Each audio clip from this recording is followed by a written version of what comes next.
Good evening and welcome to Community Forum. I'm your host Byron Campbell and of course co-host Chris Diali. Good evening, Chris. Good evening, viewers. Good evening, all. Good evening, Byron, and good evening to our viewers. Pleasure to be back with you guys. Well, Chris, we have an interesting program this evening. Following our chit-chat, following our initial program, we have representatives from the Peace Initiative. This is, of course, led by the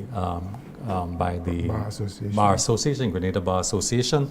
And the representatives this evening to speak is Senator Andrew Lewis, who's, of course, well known, and Dr. Neals J. Chitan. Of course, we'll have an interesting conversation on this matter, whole question of the present crime situation and the initiative by the Bar Association to address it in a fundamental and national way, you know. Chris, moving right ahead, the rain season is here, of course. Farmers are excited. I'm excited. Are we ready? That's the question. Well, you know, I have some concerns of its effects on agriculture and what may or may not happen in terms of our level of preparation in getting ready for what is to come. The thing is, with me, my position on this is that we expect a very active season in terms of systems coming through, which may bring a lot of rain. So is our farmers and by extension Ministry of Agriculture through the extension side preparing our farmers to deal with how would they prepare for excess rainfall and what kind of crops are we going to produce as well and how it's going to affect it. I think we don't plan enough for these events, and as a result, if we get excess rain, then you hear we don't have no tomatoes, no cabbage, no lettuce, everything gone haywire. And the question then comes back, are we using technology in terms of greenhouses? That's one. I heard today on the news that there's a new project about using AI to deal with drought situations and forecasts and for agricultural purposes. And it's being implemented through the Ministry of Agriculture. And how we do that, putting up sensors and so on. I'm happy to hear that. But I mean, going forward for this season and for the other seasons, probably that system wouldn't be fully up and operational probably for the next season. This is for downstream. Right.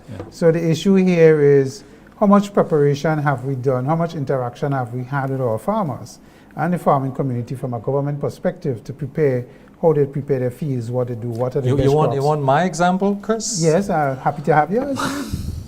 It's not very good. So I can tell you that where I farm, and several other farmers are there, I'm not the only one, scores, and we've had no maintenance on this road for the past 2 years plus. So the drains are blocked, the roads are bad, some of it is going away. The farmers have come together to do some limited work, but as far as the ministry is concerned, we haven't seen anyone. Not even extension is very active there because of the condition of the road. They don't come. So there's a lot of work to be done, clearly. And with the pending rains. With the rain, so we are not looking very good at all. So I think more work needs to be done on the infrastructure, the farm roads, farm access roads. And at a recent Nutmeg Farmers meeting I attended, this in fact was articulated by several farmers to the minister that this is urgent. So we have to do better than this, you know, if we are going to have the production and the sustainability in this sector that we're looking forward to.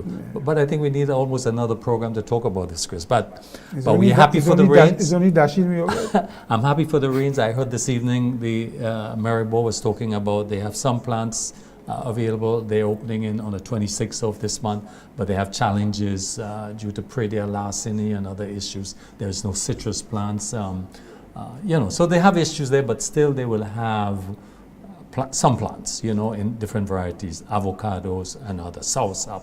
So it's not all bad, you know, we're still grateful for this.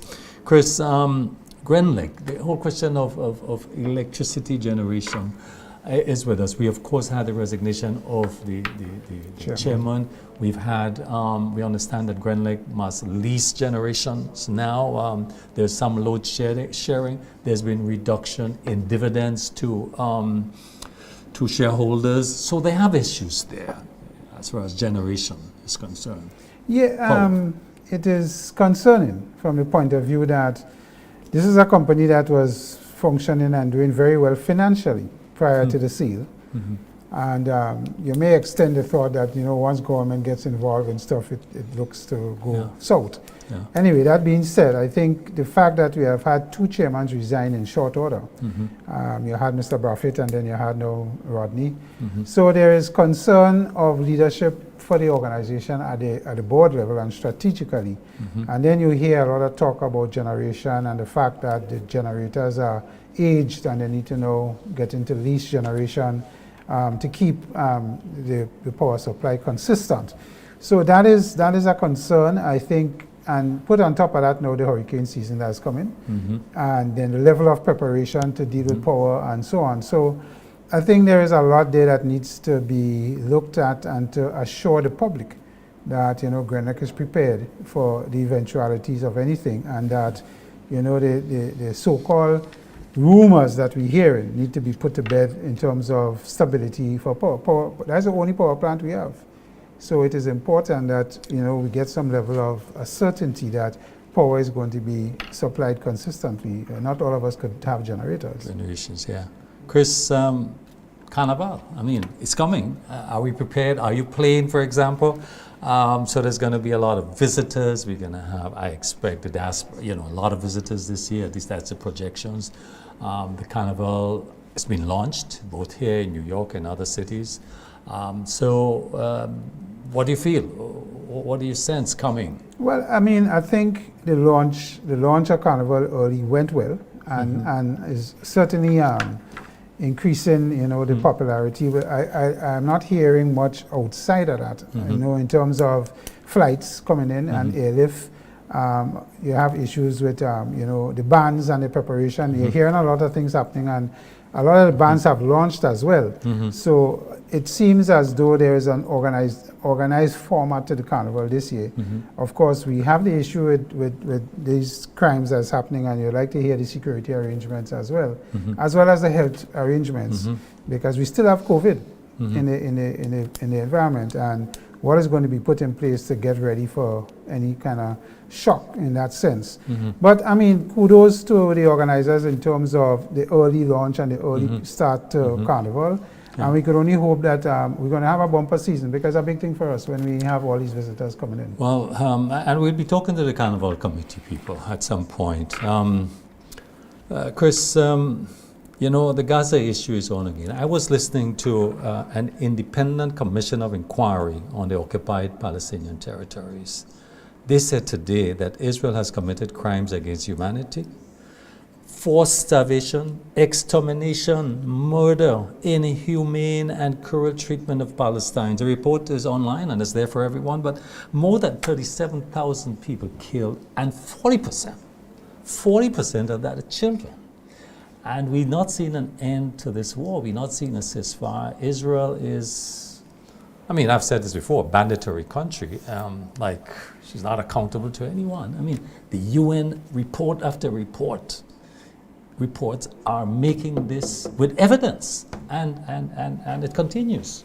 I know you're passionate about this Palestinian-Israel issue and what's going on there, but at the end of the day, I always say to you, Byron, if the powers that be, and we're talking here United States, European countries, England and Canada and so on, are supporting what is happening there in terms of Israel. And let us not forget, I know you talk about this, but let us not forget what's going on with Russia and Ukraine. Of course. Right? That is where the justification changes. Yes. But it's the same war, same as innocent people getting killed and so on. And you hear very little about that. You're hearing these countries pumping a set of weaponry for Ukraine to continue fighting. And then you hear China supporting Russia. So the playing field is not level, certainly. But the thing about this is the innocent loss of life. And Hamas is not guilty in this too.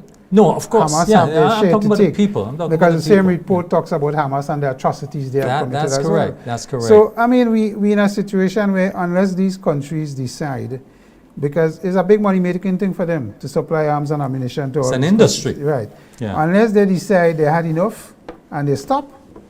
The United States threatened for the ceasefire. What will happen is Hamas say they ain't doing it unless they meet certain conditions, so it cannot flop. You don't know what's happening with it. Yeah. But at the end of the day, all of them getting supplied with weaponry. Of course. So we want to see, concern is the children being killed and innocent people and the starvation, you know. Chris, final, we heard the Prime Minister yesterday, day before, in a community forum, in a community session, talking about new penalties for gun possession, you know, and it seemed to be, draconian, but he himself would have referred to it as draconian, which refers to it be cruel and harsh, authoritative action, so to speak. And we'll talk to the persons about that, whether it will become a constitutional issue in the way it's going forward. I got a general sense of positive from the society, meaning that whatever is necessary for us to curb the gun crimes that are taking place. But we will discuss this probably with our guests coming up, but it's an issue. The first thing you can think about here is that we have a prison designed for 200 people. It's now at 400 plus. Plus, yeah. When you're looking to incarcerate more people, based on this particular amendment that the Prime Minister is suggesting to be made to the criminal code, it worries you in that sense. And some of these things are without bail. Yeah. So the issue is, are we infringing on constitutional rights of the individual? Because yes, you could commit a crime, but at the end of the day, you still have rights according to the law. Yeah. So, I mean, it is something that is worthy of discussion and understanding, but I understand the politician needs to make legislative interventions in order to show that they're getting more harsh on these particular crimes. And whether it will solve the issue of less guns on the street and more guns, the experts are here with us tonight and we'll talk about to that, help us understand so we could end on this note. Viewers, please stay with us. We'll be right back with Senator Andrew Lewis and Dr. Neal Chitan. Stay with us. We'll be right back. Meet Wade. Wade washes his car once a week. He uses his hose because he thinks it takes less time than using a bucket. Wade uses a considerable amount of water in the 30 minutes he takes to wash his car. He has no idea how much water he uses or how much it costs. I do a wash down every week. It's important to keep your wheels looking nice. As they say, cleanliness is next to godliness. Seriously, I'm a busy man, so I prefer to use a hose. Everything is right where you need it. And in 30 minutes, I'm done. As you know, time is money. Wade's free-flowing hose uses approximately 10 gallons of water a minute. Wow. Yes, that's 300 gallons in 30 minutes. Meet Wendy. Wendy uses a bucket and a hose to wash her car. She uses her bucket to soap and her hose to rinse. She thinks it takes her a little longer to wash her car that way, but she's absolutely sure that she saves on her water bill. Our car gets washed every week, and we do it at home. Either the boys do it or I do it. Sometimes we do it together. Either way, we have a formula. A quick spray to wet the whole thing down. A bucket to wash the body first, then tires.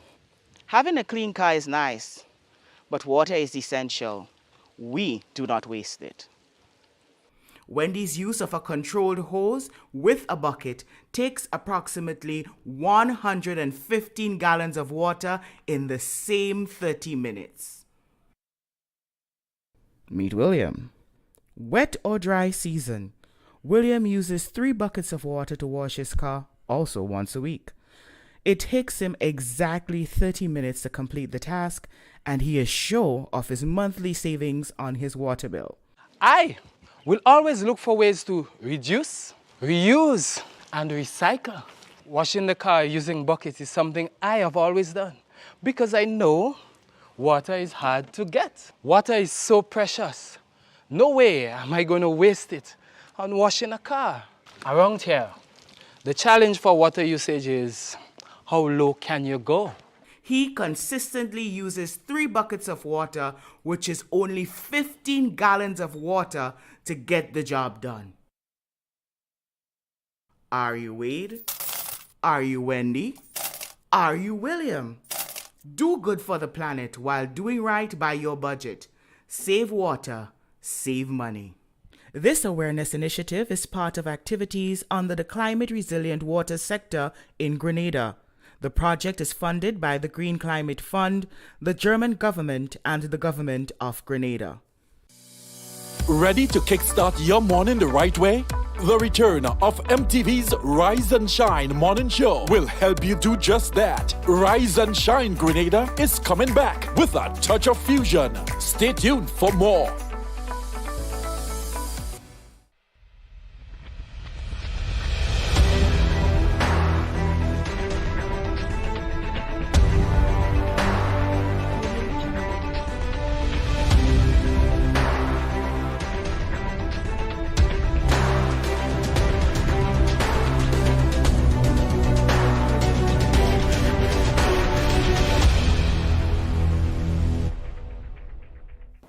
Good evening, viewers, and welcome back to Community Forum. As indicated earlier, we are going to talk about the Grenada Bar Association and the Peace Initiative.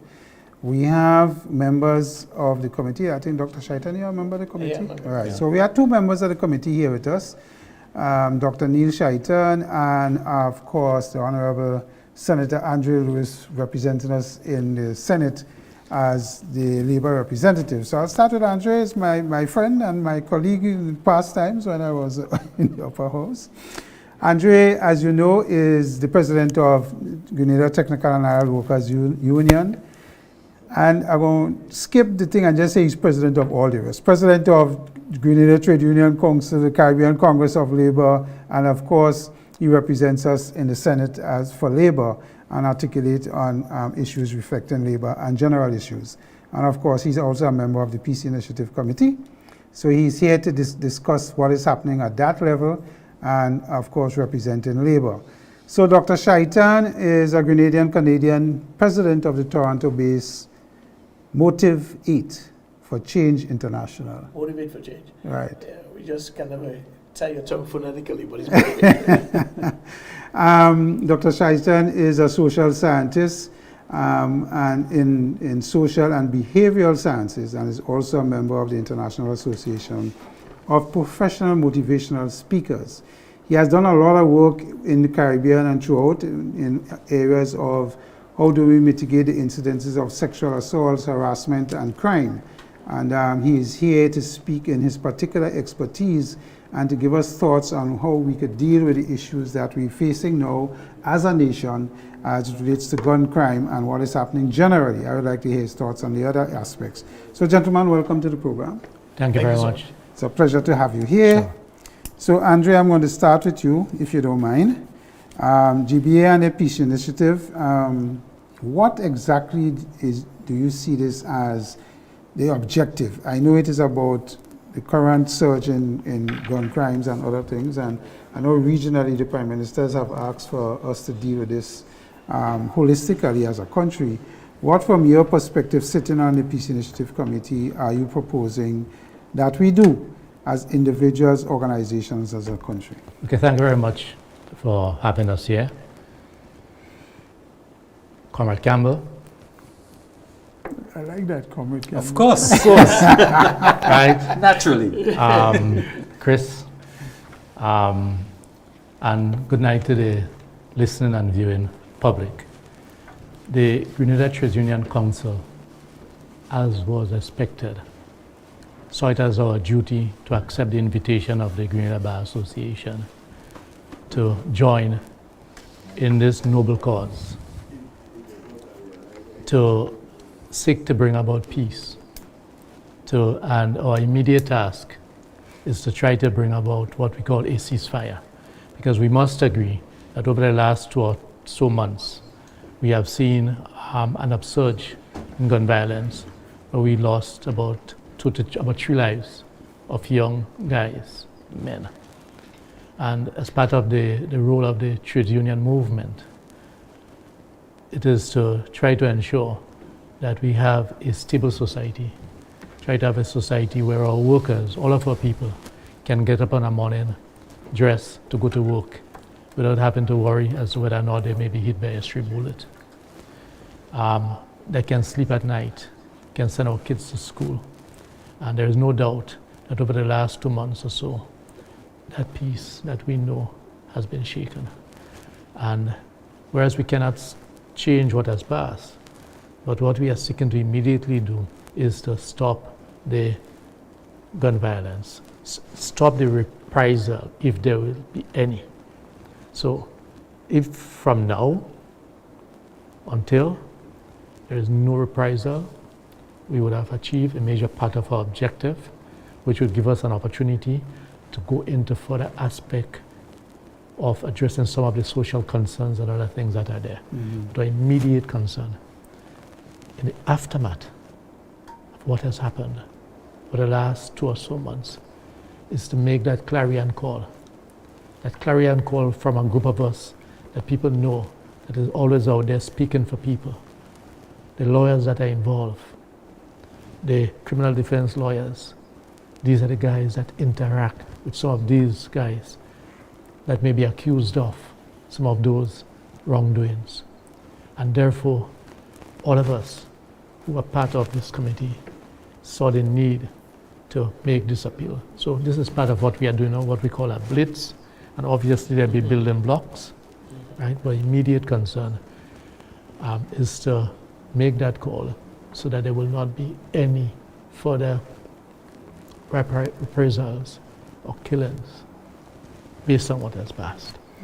So, Dr. Chitan, let me bring you in here because you have extensive experience dealing with, in particular, I think you dealt with the St. Kitts issue. St. Kitts, and I've just finished doing some work in St. Lucia. Right, and you got their rate down to 78% a reduction. 78, yeah. Right, so Well, that's what the Prime Minister said in his press conference. Right. But when you look at the numbers, it was 78%. Right, so the issue here is, you are the specialist on the social side of things. We had our Prime Minister recently announced publicly that they intend to make legislative interventions where they are going to increase the holding, the prison sentences, and the penalties associated with gun crimes. When they get caught with having a pistol with ammunition, this is what is going to happen. From your experience, does this draconian type of legislative intervention assist, or is it that we have to do a more multiple approach? So we have the legislative, we have the police prosecution aspect, and the social side. Your thoughts? That's correct.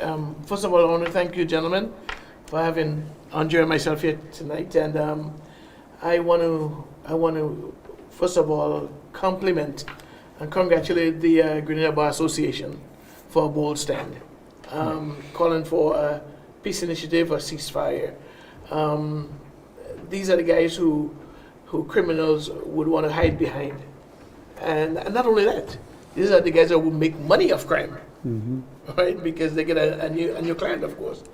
But just the fact that they would come out and say, you know what, enough is enough, all right? We need our peace back. I think it's really, we should applaud them for that. And that's why I jumped on board, all right? Now, to address your question about, I heard the Prime Minister, yes, using the word draconian itself, and of course, the definition is severely harsh, severely harsh, right? I heard him saying things up to about 30, 40 years, that kind of stuff, right? And of course, I understand as the Prime Minister of a country who has to represent the country on the world stage, right? And especially where Grenada was always known.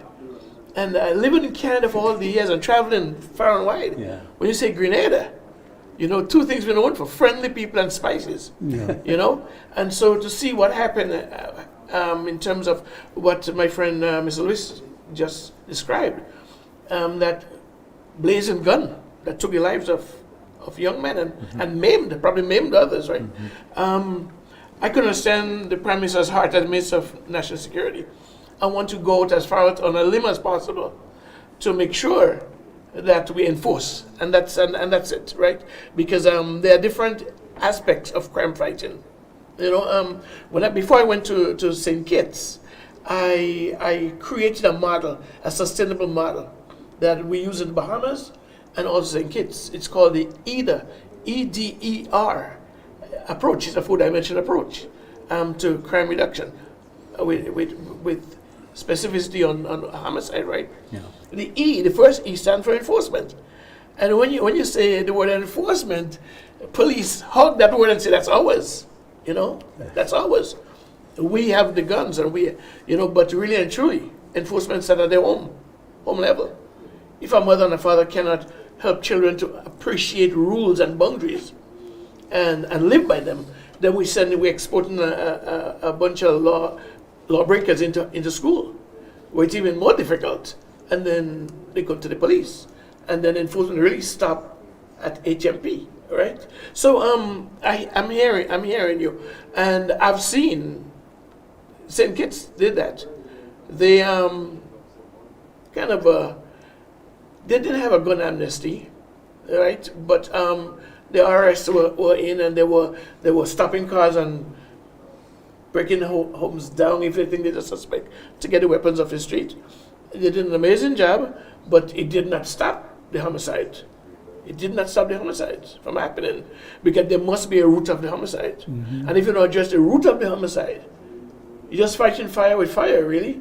And like I tell the police, because recently I lectured in the police training school, and I told them, I said, look, if we go in fire for fire, you need bigger guns.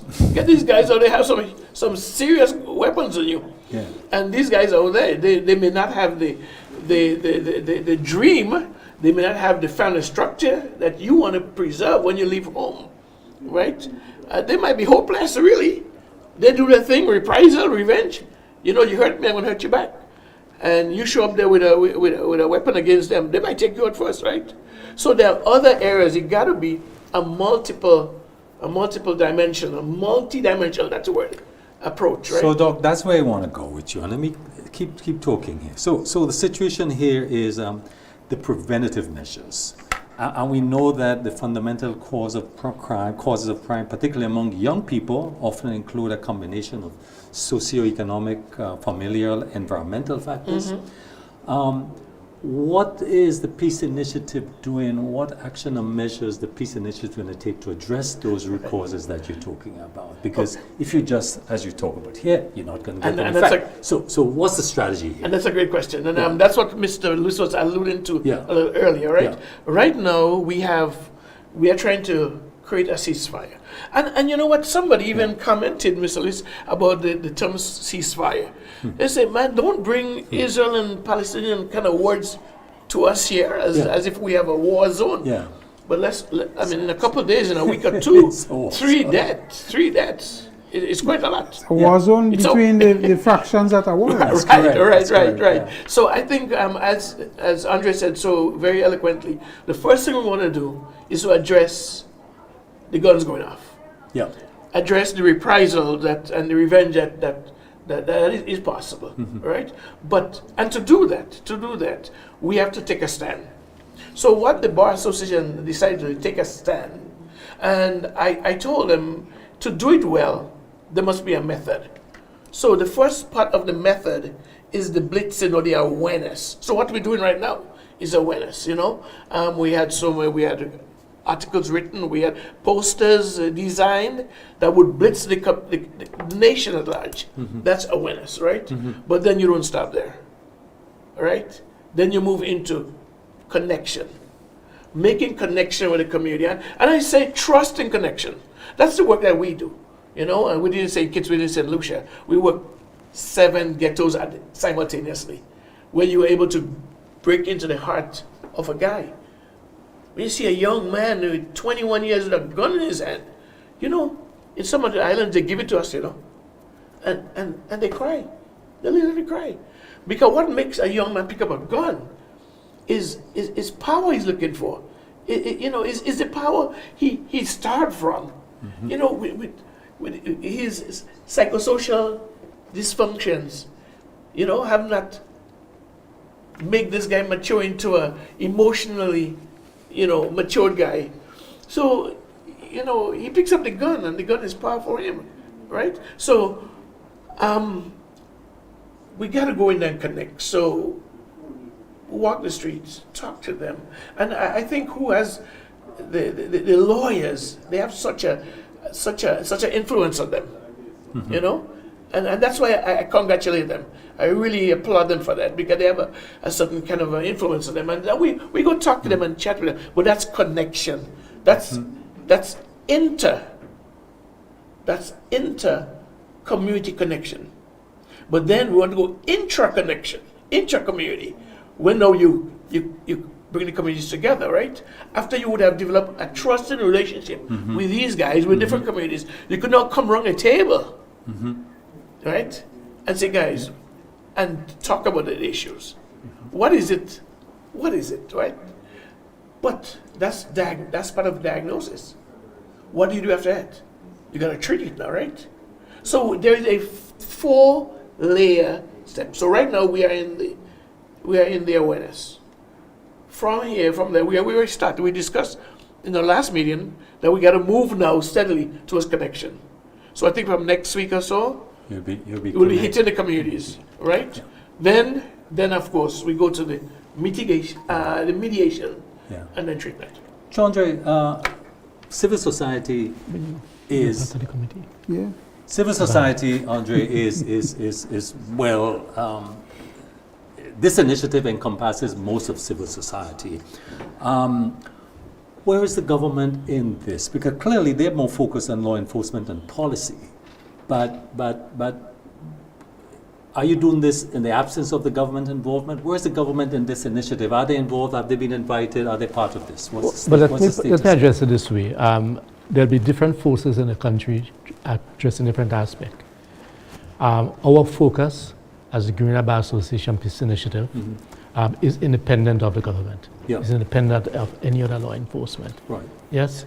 In terms of full disclosure, yes, to my immediate right is sitting a member of the Peace Initiative, Brother Chris Diali, in place he didn't tell you, right? He told me. He told you, yes. In terms of full disclosure, Yes.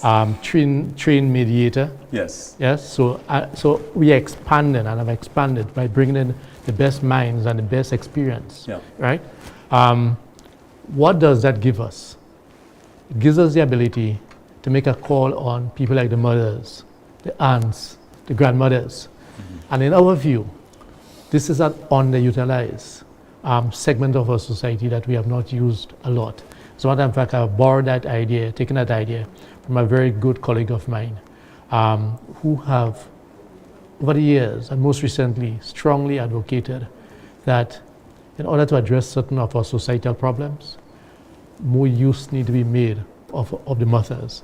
Remember, a large part of our family structure is led by single mothers. That's correct. Right?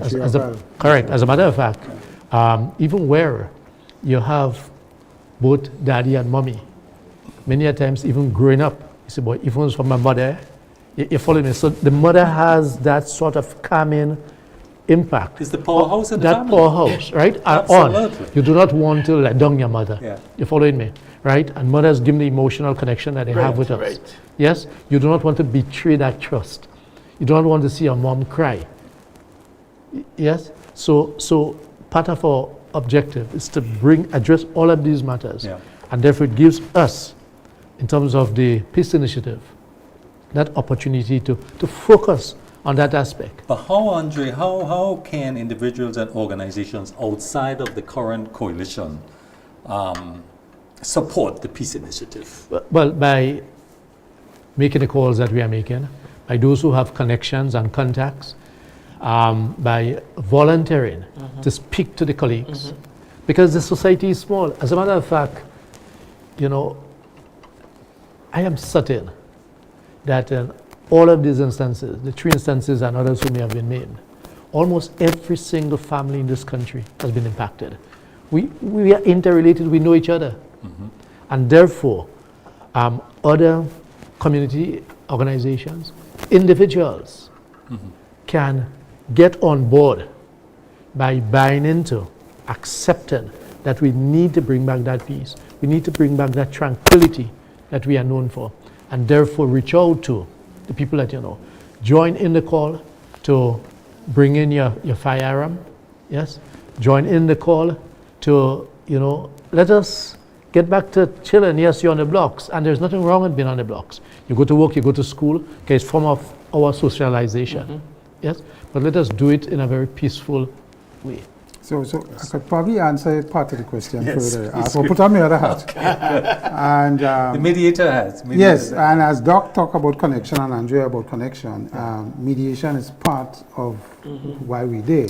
So that when we go out to the communities to make connections, it's through a mediative process. And let them know the only way to solve is not pulling out your gun. There's many other methods to solve issues. And you and a guy could have and the revenge issue and all of that, and find ways to diffuse the situation and let them know, because what came back as well from the legal community is that at the magistrate level, they will tell you that when these guys come before them, they have never heard a word of alternative dispute settlement. What is that? You know, they've never heard it. So if all they know is to pull a knife or to pull a gun to solve the issue, they don't know that they could do something else. So that is one of the educative part of the whole process that we engage in. So But one of the questions I have, and I can ask a question for three of you now. Yes. Yeah? Your focus on the gun-related crimes, which are a few. 3 is a lot for Grenada. 1 is a lot. But you have a bigger socio crime issue, call it that, cultural issues, throughout the island, particularly in the rural communities, the ghettos as you call them, the poor communities, let me call them the poor communities. Are you going to be void of this, or in some way you're going to encompass this? Because there's a lot of issues out there. If you're going to focus exclusively on 3 communities, then you're missing out, probably. Well, if I could jump in here and then Dr. Chitan will come in. No, what has given rise, the fact that we are speaking about this is as a result of the recent gun violence. Yeah. So that's the trigger. That's the trigger that was squeezed. But our concern is broader than that. But you will agree, and the listeners and viewers will agree, that where you have that blip, that's what you have to immediately address. But there are broader issues. There are the issues in the homes. There is the issue of work, unemployment. There's the aspect of high unemployment. What we are seeing here, it is quite possible, can be the outcome of a build-up of different issues. How are you going to measure your success? What are you monitoring? What kind of outcomes you're looking for? Well, of course, quantifiable results in terms of numbers. You know what I'm saying? In the judicial system, and how many guys we send up to the prison. You know, how many homicides we have in terms of numbers reduction, right? That's about it, basically. Yeah. And you have to establish a baseline. Have you guys looked at establishing a baseline to track, as Byron said, whether we're making progress or not? No, we have not reached that point as yet. Right. We haven't reached that point as yet. And the other question I have, Andre, and one of you guys could chime in here. When you look at our prison system, we have a prison built to accommodate 200 plus inmates. We are now at 400 plus. 494. Right. Yeah, Almost 500. Yeah. Saturday gun. Yes. Right. So the question of the draconian measures announced by the government to deal for the penalties to deal with that is going to see more prisoners going up to this overcrowded prison arrangement. And in these sort of environments, rehabilitation sometimes never occur. So the issue here is, do we need to go down that path, or do we need to do social interventions that will not send so much of these guys to prison? Policy. Yeah. Well, I did hear the in the town hall meeting, right? The Prime Minister was talking about, well, that prison was built eons ago, centuries ago, and probably we need new prisons, right? I would imagine new prison would mean a bigger capacity, right? But what I saw, St. Lucia now has a new prison. That's right. And that's 20 years old, by the way. So, and that's pretty relatively new to a prison. Young. for a Yeah, prison. young, all right, Borderley Correction Facility. And when you go into Borderley, I've worked in Borderley, they have a whole block with trades. Guys come out, tailors, and guys come out, shoemakers and carpenters and what have you, right? So if from that angle, if the new prison that the Prime Minister and the government is looking towards has that kind of a components and have counseling rooms, you know, that probably could work, you know. It will work if you teach guys skills, then when they come back into society, they're not looking for a job. Because a lot of our repeat prisoners will tell you that they go back to prison, they don't have an issue That's because right. they're getting 3 square meals. That's right. And they have work to do and so on. So they're kind of in a frame that even though they're in prison, they have a structured approach in terms of that. And when they're outside Right. with no job, they ain't sure where the next meal coming from. I mean, Saturday, Ghana I was at His Majesty Prison. I spoke there, and I saw some guys that I have spoken to on the block with, and the minute you want to talk to them, they want to run away. They got something to do. Saturday gone. This guy was like this, locked in. Yeah. Because they were a captive audience. They could listen. Things that they weren't listening before. They could know, hear, and learn, right? So prison could be, not prison could be. It's really meant to be a rehabilitative thing, Yeah. right? And if it's done well, it could be it is a plus, right? However, what the Bar Association and this effort is looking towards doing it at the community level, Yeah. right? We got to go to them, and that's why we start with the connection. So that's it, Doc. Give us a little more detail about that 4-stage solution you talk about. Let's just understand it a bit. Yeah. Well, again, as we say, what we do now is the blitzing. Yes. Concepts, slogans, right? Then from that, after we are blitzer, we go into the connection, right? That's where you go into the community. Right? Where we walk the community, Yeah. and we chat with guys. But that's inside particular communities. We're not jumping the border yet. Specific, yeah. Specific, right? Yes. And then when we would have made a trusting relationship with these guys, and these guys could understand why we're here. We're not here to put you in jail. We're not here to we are here to enforce. We're here to talk to you, right? And see what are some of the issues. Then we could now go intra, which is mediation, Yeah. where you pull Yeah. the dons, as we call them, the heavy guys, and sit down and say, you know what, man, we've been having an issue, we've been feuding, it's been taking lives. What can we do? Let's pause here. So one of the issues, for example, is like to be unemployment and poverty. Clearly. How are you going to address this? Or when one of the issues is family and the social environment, or the other one is education and opportunities. Well, How You answer. are you going to address no, it? well, I think Byron is a multiple approach. Yeah. Education could come Yeah. to prison reform to some degree and teaching skills. Yes. Right? If that is a root cause. Yeah. But we need to understand the root cause first. We could say unemployment. Remember, in this, we're not new to gangs. We had Bloods and these guys before, which we Yeah. solved, and Ginger Yeah. Crew, Yeah. and Yeah. we got them past that situation. This have come up. You're hearing now that these new gang situations are escalating to 6 the and point. 7. They don't call 6 and 7. Right, and they have this, a more structured approach to crime, yeah. and it's not like before. And I suppose we need to understand that Yeah. as well and how Yeah. we deal with it. Yeah. So the root cause may be unemployment, may be economic, and once we understand that, then we could, again, as Senator said, government needs to intervene in the particular communities where there are hot spots with this. And what else could the guys engage in productively so that they move out of the crime syndicate type arrangement? And part of being in a gang is belonging. There's a social construct. They want to belong to something, to be loved by somebody or some group. Yeah. So it is all of these complicated issues, but you need to understand the root cause, and that's where the connection comes in. Let me. In 2017, I wrote an article. I do a monthly crime commentary article, right? Okay. And 2017, I wrote an article. It was captioned, "There are no bad boys." There are no bad boys, right? In 2022, it was republished by No Grenada, and it was captioned, "Indeed, there are no bad boys." Quickly, in my 20 years, says the article, in my 20 years of dealing with, I think I could say by heart now, but dealing with boys, boys that show a propensity to crime, boys that are suspended, boys that are put in jail, I have come to the conclusion they are not bad boys. But listen to boys, quickly. They are not bad boys, but listen, misguided boys. hurt boys. Gentlemen, find yourself, eh? Because I find myself on the list, right? Yeah.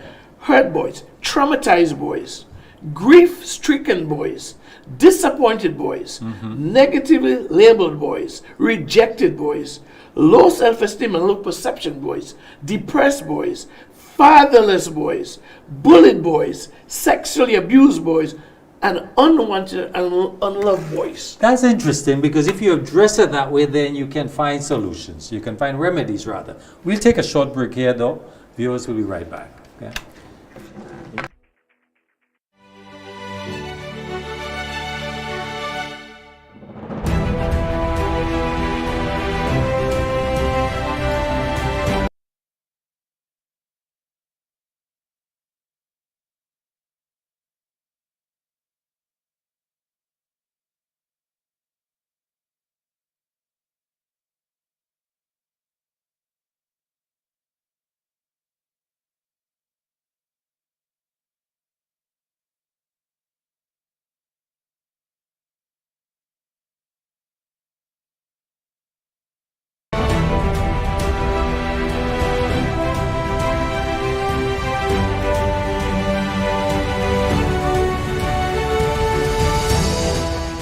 Use a pan to wash and rinse your dishes. Save water. This awareness initiative is part of activities under the Climate Resilient Water sector in Grenada. The project is funded by the Green Climate Fund, the German government, and the government of Grenada. Blast Gaming presents its biggest job whatever. Blast Mystery Progressive. I'm so excited. I can't hide it. The new Blast Jackpot rising. And I like it. It going up and up and up and up and up. Blast up and up and up and up and up and up. Play selected games to win in the Blast Mystery Progressive. Pick until you match 3 gems and win one of the 5 cash jackpots. Or you can blast up with the Mystery Progressive jackpot. It going up and up and up and up and up. Blast up and up and up. Blast Gaming.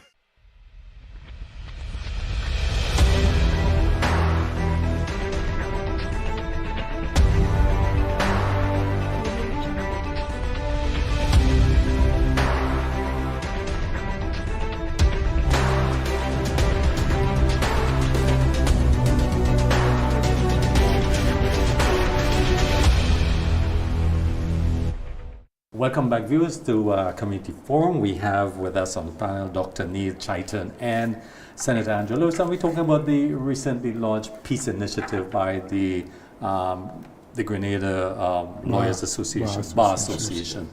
Before the break, Dr. Chitan, you're talking about a particular approach, but you're talking about there are no bad boys.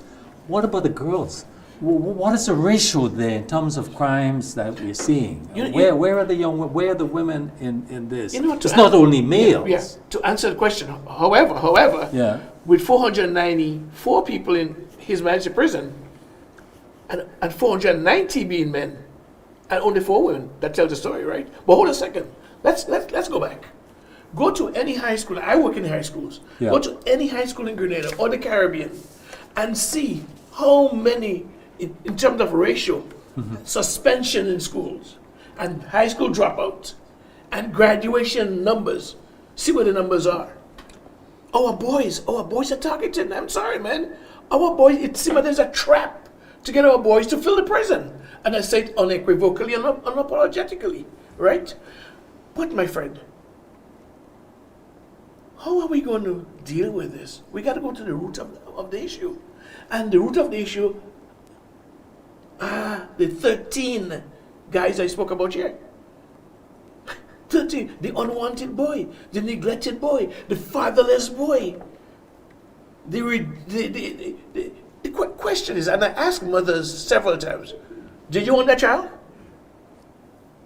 When they call me to a meeting in the school, and that boy is giving trouble, and that mother is not even mediating for her son, because she's tired with him, and you ask, where is that boy coming from?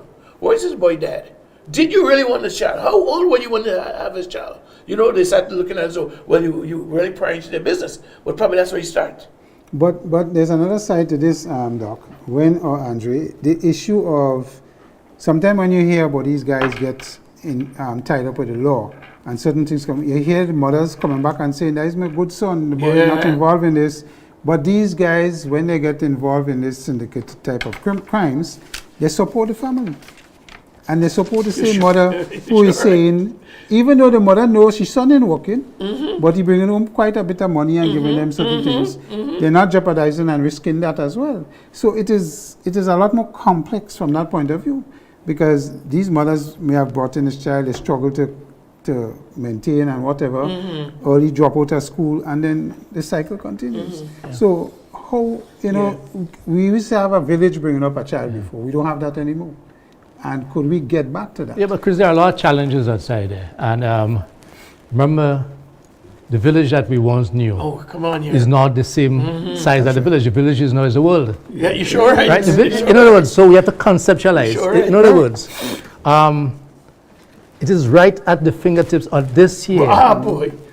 Come on, sir. Everything is here. Come on.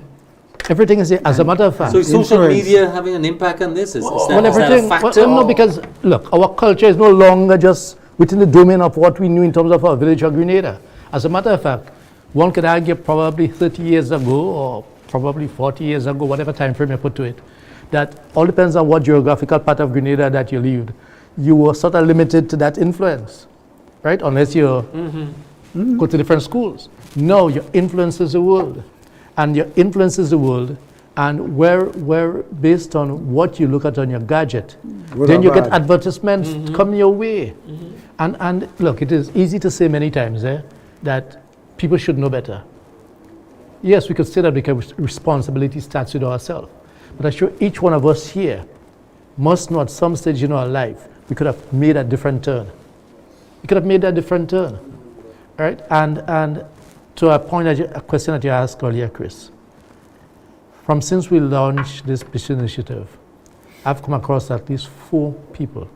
And interestingly enough, I didn't think about it before, it's 4 women, right? Who have said, look, when you're all ready to go outside, check me. I'm from X or Y village, I wouldn't name the village, right? Yeah. And I know all them bad boys. Me and them good. And these are respectable women I'm speaking about. And they interact, they respect them. And many times what you find happening is that it's a question of conflict resolution. Certain things, sometimes those battles start on the basis of war. When a man says, look, man, you diss me. You said something that is disrespectful to me.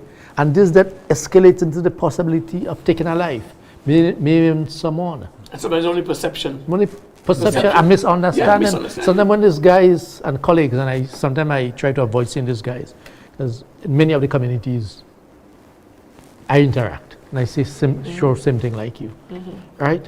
And these are colleagues that we interact with almost every day, every week, and it therefore tells us that in terms of the superstructure of the societies that we live in, right? Because drugs and things are thriving industries, And one of the things that many times you hear from the guys and girls when they're involved, many times it appears as though, there is a hypocrisy in society. And I want to address it. Because only the small fishes you hear have been caught, man. You're following me? Yeah. Right? Because many of the things that comes in, it's not brought in by, right, on the streets. So they don't have the economic power to bring that in. Well, that's correct. Yeah. That's correct. So it requires a broader discussion, but our focus right now is to try to address that part which has sort of spiraled out. So I understand this, and kudos for this initiative. But here is a situation with law enforcement and policy that, and I'm asking the question, to what extent you're involved in them, because you will find out that they're a major player, a major factor. They are the ones that have been interfacing mostly with the persons you plan to contact now. Are you speaking to them also for information to find out what the details, what is really happening? Because they have a perspective also. No, at the moment, we are not in contact with, as far as I'm aware, certainly myself. This is an initiative that we are doing to say, look, stop the violence. We are in our neck of the woods, panning out. Yeah. Yes. We have no involvement with the cops. Yes, because that's what you're asking. Yeah, law Right? enforcement, yeah. Law enforcement. As a matter of fact, one of the concerns that certainly myself have, and the matter will be debated next week, so there'll be further room for us to, as the TC, to look at the question of the change in sentences, etc. Yeah. And not just sentences, but it is known and accepted right now that the current prison is a breeding ground for some of the challenges that we have. Yes. And the question would arise, if you deny bail, right? If everyone is considered to be innocent until proven guilty, at the first instance you are sent to prison. Yes? It therefore means that you are expanding the possibility of incubating certain criminal minds. So that's my point. Policy has to be an important dimension Yes. of the initiative Yes. or reduction in crime. I do agree. But we, from our forum, Yeah. Yeah. so we probably make recommendations. Okay. Right? Okay. Make recommendations. Okay. And lobby. Yeah, lobby, that's Yeah. correct. That's a better Right. word. Yeah. Okay, that's a better Okay, word. so GBA that's part of the strategy. Yes, That's a better word. have to lobby. That's important, yeah. The powers that be. That's important, Yes. yeah. But I wanted to say something about another sector, and that is the faith communities. And I'm glad we have them on board. The church, The yes, church, the yes, church, right? yes, yes. Father Because Masha. Father Masha. Deacon, Michael Masha. Yeah. Archdeacon. Michael Marshall Yes. is playing a pivotal role. The church is supposed to be an agency of hope, Yeah. right? It's about time, and I'm appealing to them. Pastors, if you are listening, it's time to get involved in your community, right? A lot of churches is just a meeting place where people come from different places, drive all kind of miles to come to the church. The church is a community agency. It belongs to the community, right? And it's about time the church makes an impact in the community. So the deacons, the elders, the pastoral staff must be playing a role in the community. The church could be used for programming. You know, I mean, the churches right now are used as a shelter, Yeah. hurricane shelter. Hurricane shelters. Right. Well, community centers and That's some great. others, That's yeah. great. That's Yeah, great. yeah. But what about using? And we are in the process now. I want to say I have just been signed off for 7 community programs running simultaneously across Grenada, right? And I mentioned to the bar because I'd like the bar to kind of endorse that and make it, instead of we have to reinvent the wheel, right? We are looking at 3 communities in St. George's. We're looking at 1 in St. Andrews, Telescope. We're looking at Riverside. We're looking at Victoria. We're looking at Gun Battling Wharf. We're looking at Snow Corner. We're looking at Carnage. And we're looking at Montu, right? These areas. We'll be running these programs. It's a 12 session, high impact session programs, right? Where we go to the root of the matter and address the issues we spoke about here, right? And I'm happy to let you know that on every team, we have 7 teams. We have at least 2 clergy on the team. This has been organized already? This is going to happen? Well, what happened is that Yeah. I was drafted into the GBA Peace Initiative, Yeah. right? But this was that program, Project Stop and Think, Yeah. was ahead of the Okay. game, right? Ahead of the game. So where the Peace Initiative and the GBA is right now at blitzing and connecting, we've already done a lot of that work already. Right, so I'm glad I'm part of it, so we could walk the community. But not only that, after we walk the community, we could offer them some real social concepts and strategies that would help to mitigate some of the issues we're talking Is about. there any plan for community organization, linking with community organizations where they exist to work with on these issues? Yeah. Yeah, that's all part That's of what it is. the That's objective. the objective, As yeah. I said that, and Dr. Chitan has pointed out, it is a phased approach, but certainly in our discussions, Yeah. right?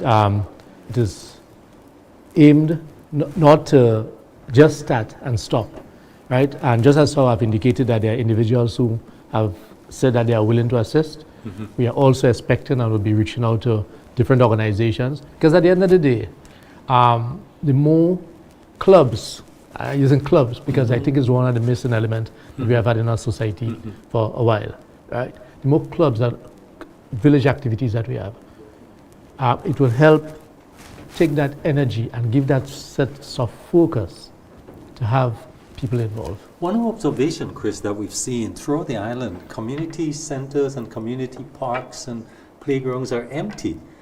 The young people are not there. On an evening, they're not there. They're on the phone. You know the thing about it, long ago, if you were blessed with a room and your parents sent you to the room, that was punishment. Yes. When you sent your room now, you go to the arcade, you go to have fun, right? It's fun. Yeah.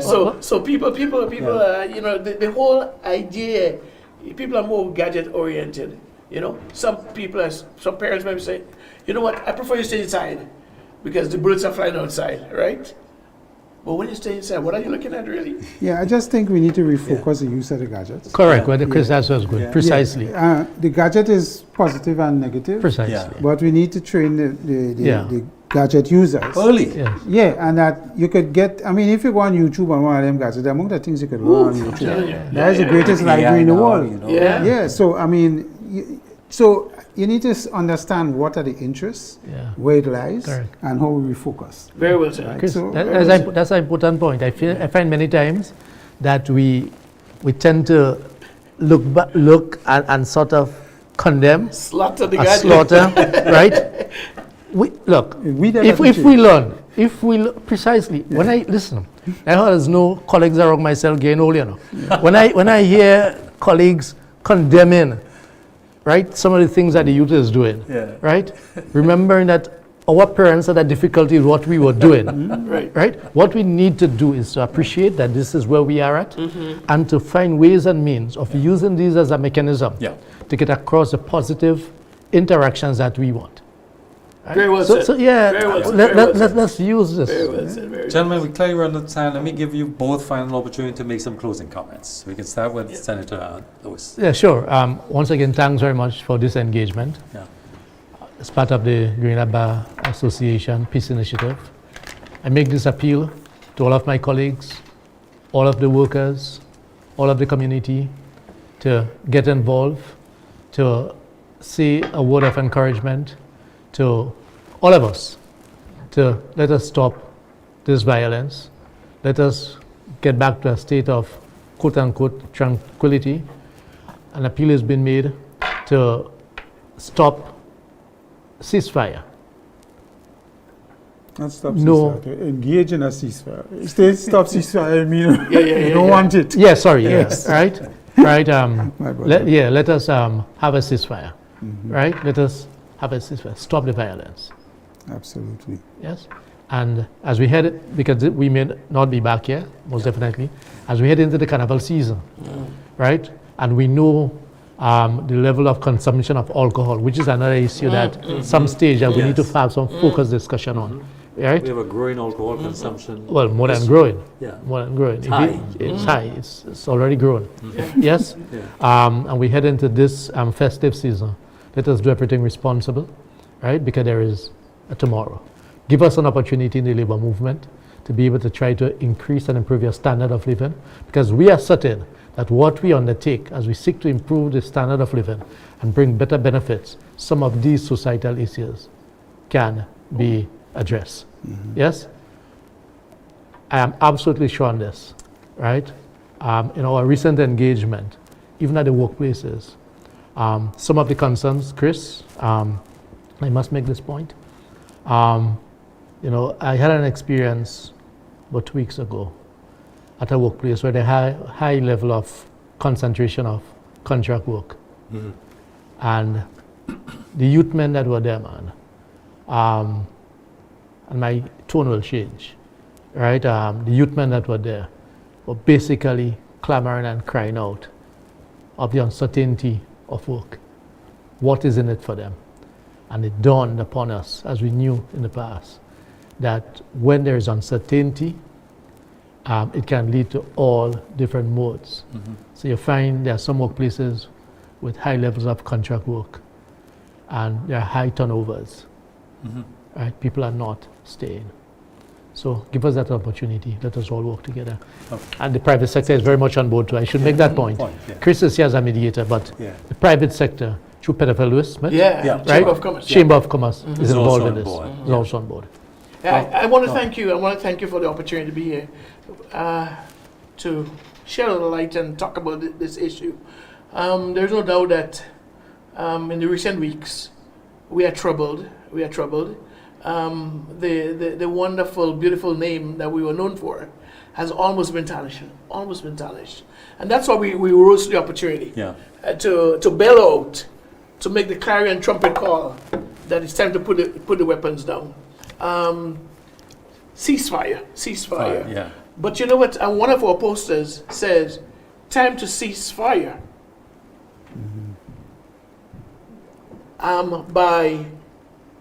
But killing. Started killing. Slowly killing our brother with love. Yeah. We took the lyrics from the song, the same song, "Killing me softly with love," right? Yeah.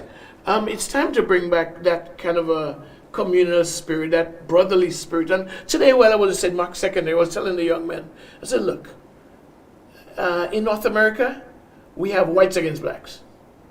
And then a little lower down, we have island against island. Yeah. Right?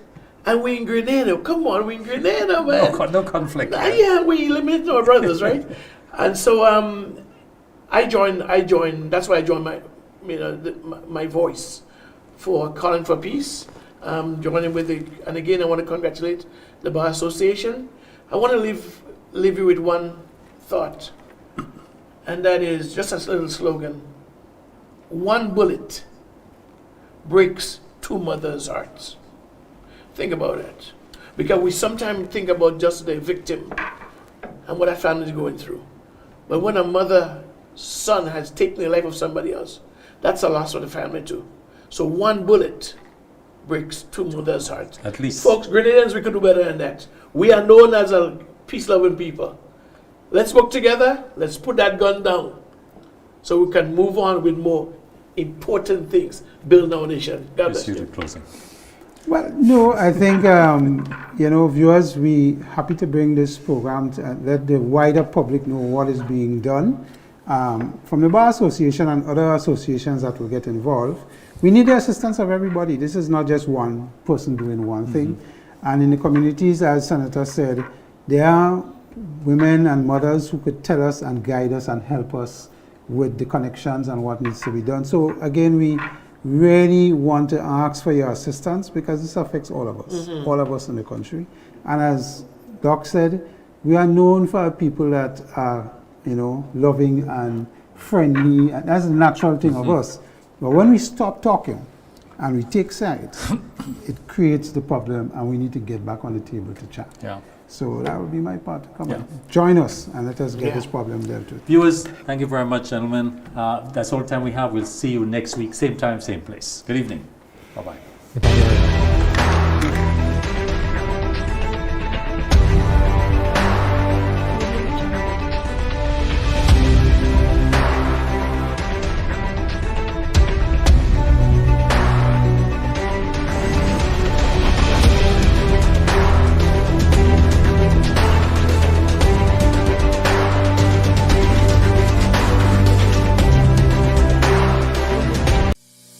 Ready to kickstart your morning the right way? The return of MTV's Rise and Shine morning show will help you do just that. Rise and Shine Grenada is coming back with a touch of fusion.